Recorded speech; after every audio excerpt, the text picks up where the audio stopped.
Ladies and gentlemen, this is Thrice with Thrice's Download coming at you live from Austin, Texas.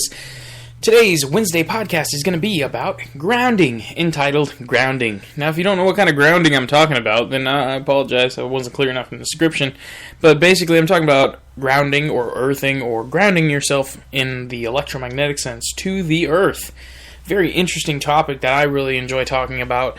It is something that you find vastly in different cultures across the globe, and it goes back thousands of years as far as the concept of grounding and what it really means. And it's even used in physical science as far as with electricity, grounding yourself in order... grounding yourself can cause you to get electrocuted. Sorry, just had a little hiccup there. But what is grounding really in the sense of the overall picture? It is the aspect of taking an electromagnetic frequency and anchoring it into a larger conducting force. So we have the earth. So we are grounded to the earth. And when we separate ourselves from it, we lose our ground. And our electricity can kind of branch out into different areas instead of flowing directly through us. Now, this is the concept through, in the spiritual sense or the mystical sense.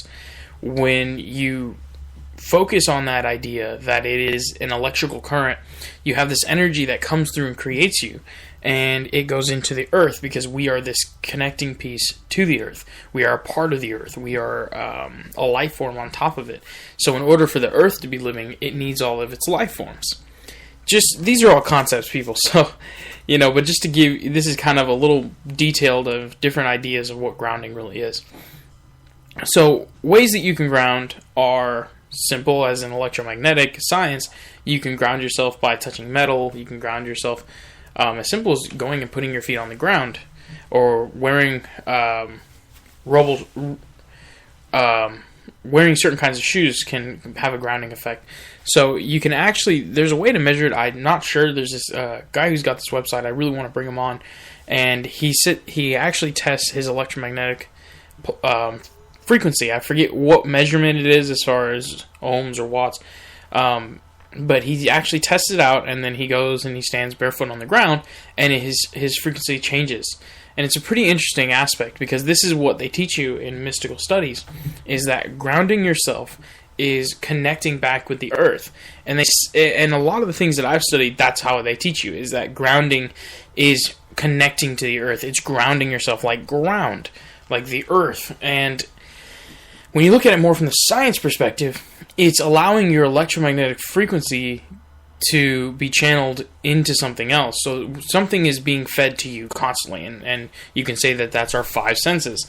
Well, the five senses are electric stimuli. Well, you take that electrical stimuli, where is it going once you perceive it? It just goes around the body and continues cycling. And that actually, if you look into the quantum aspect of it, could be considered of loose thoughts or repetitive thoughts that can make people go insane. They don't properly ground themselves and ground out these thoughts or ground out these perspectives and change and evolve with the new currents of electricity that are being sent to them at that moment. And that goes into the ego and the aspect of time and focusing on the past and the future. Those are all electromagnetic frequencies. So that's where grounding becomes so important. And if you're listening to this or you've already turned off, I apologize, because this stuff can be a little ground shaking for people when thinking about the full quantum aspect of reality and how grounding can really change your life if you perceive the full aspect of it. It's not just hippies going and standing in a field and, there's a lot more than that, than what you physically see. And it's not just, touching metal so you're grounded so you don't get electrocuted. The way we use this English language is so fascinating to me, that we don't really perceive the full result of the words we use, even though some of these... excuse me again. Just ate lunch. Even though some of these words are used in so many different aspects of our language.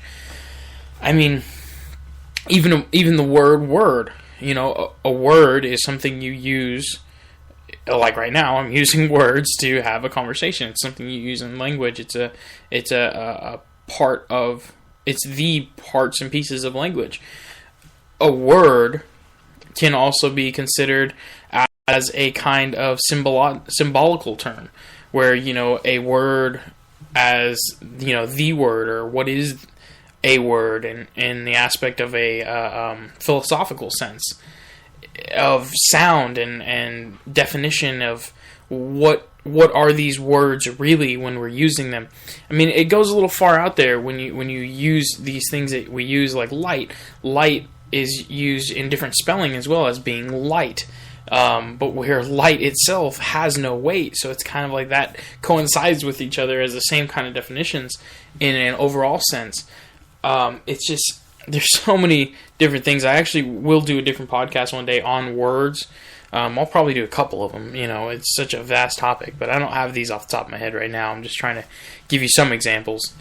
But going back to this grounding effect, and with these what the ground does for you, these aspects of being on the ground, being on the earth, standing on roots of trees, standing next to a tree. And that's another thing too.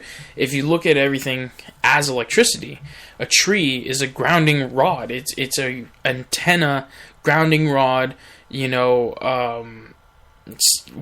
satellite. It's everything that anything we could ever create that can be a manipulative tool of electromagnetic current. So that's where you really got to think about it, because not only are those trees that, but we are too. And that's why when you go to the tree, if it's a real healthy, beautiful tree, it's got beautiful land all around it, you feel this peace, you feel this relax. Most of us will stop thinking about the material of, the social, economical society of what's going on in the world, and we'll just start reflecting on things of who we are, or what are we really doing? And all those repetitive thoughts of, I got to do this, I got to do that, this needs to happen, I don't have enough time, all that goes away. And everybody talks about this eventually. There's all these gurus, yogis, meditative intuitives, all of these people out there who sell these kind of perspectives and, work to create this kind of potential to where you can be free from all of these materialistic desires and distractions that constantly blind you. And that, for me, is what grounding really is centering yourself in the moment of now. So you can ground yourself wherever you are. You don't have to be on the earth, because you're already, on the earth, and everything around you is made of the earth. The issue is that because we are visual creatures, because we are perceptional creatures, we see, feel, and hear, smell the house around us, and that becomes our home. When these walls are not our home, everybody, the earth is your home. Your home is where your heart is, and your heart is here, now, in the moment, on this planet, with each other. And that is real grounding. And that's what, when you go out and stand in the field with no shoes on, or you go lay down in some flowers, go enjoy a waterfall, you will start to feel these kind of thoughts, just saying, hey, wow, this is something else. There's something else here. This is something different. And that's the key, folks. Grounding. Some people call it earthing. That's like a new age thing. I just call it grounding because I love these words. Grounding. Sticking to the aspect of the reality. Earthing is going a little more. It's like there's a group out there. We're going to have an interview here in 2 weeks with a lady from. Man, excuse me, guys. I ate a little too fast. But we're going to have a lady from the Earthian group.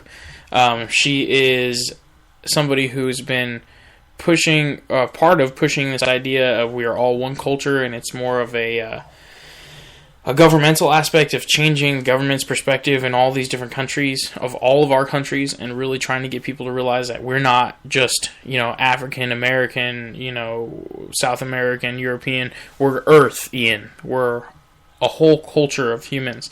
So, that's a different concept. Using a word like that in that sense, to me, that logically makes sense, and that spiritually makes sense. Going in the aspect of taking a great term like grounding and changing the earthing, I see that as a way for some people to deal with it and to accept it, which is cool, to each their own. But I like the word grounding. I think it's something that if you focus on at least once a day, centering yourself, feeling yourself connecting. Like, you could be on the 20th story of your building in your office cubicle in the most unearth-like, the unnature-like environment in the world. You can put a bonsai tree if you can. If you can't, I'm sorry. You need to say it's for your own spiritual reasons that you need to put a plant on your desk. But you can carry a rock even. And I find that these items, like I have crystals on my neck, and I find that the longer you have them, the more you develop this connection with the earth, the more you develop this relationship, and the more you appreciate these items as well as the planet itself. And, I've had mine for over a year now, and I've lost pieces, and I've got 2 that have stayed with me. And it's a phenomenal thing when you really start to ground yourself to this planet and feel what it is in the aspect of what it wants to be. Because this planet is conscious, guys. And that's what grounding really shows you, is we are only a part of a larger consciousness. Alright, everybody, I hope you enjoyed Wednesday's podcast today. And if you want to contact me, you can get at me on Twitter, Thrice369. You can also call in on Skype. We will be getting a set time so you guys can actually know what time I'm going to go live and prepare ahead of time. If you want to listen in, call in. You can also just get in contact with me, send me a message, Skype369. Also set up to where you can come on some of the shows if you got some information about this stuff. Set up an interview. Love to have some people on here. We will have interviews coming up this month. A lot of stuff moving forward with LILT Radio. Going to have that launching with a couple new shows. So you can check out more of that at lifeislifetraining.com. You can also find me on Facebook, Thrice, Andrew James Saida. Friend me, message me. Love to hear some comments. Like, share, spread. Gotta love it, guys. Hope y'all have a wonderful week. I will be on tomorrow. And remember, guys, it all begins with you.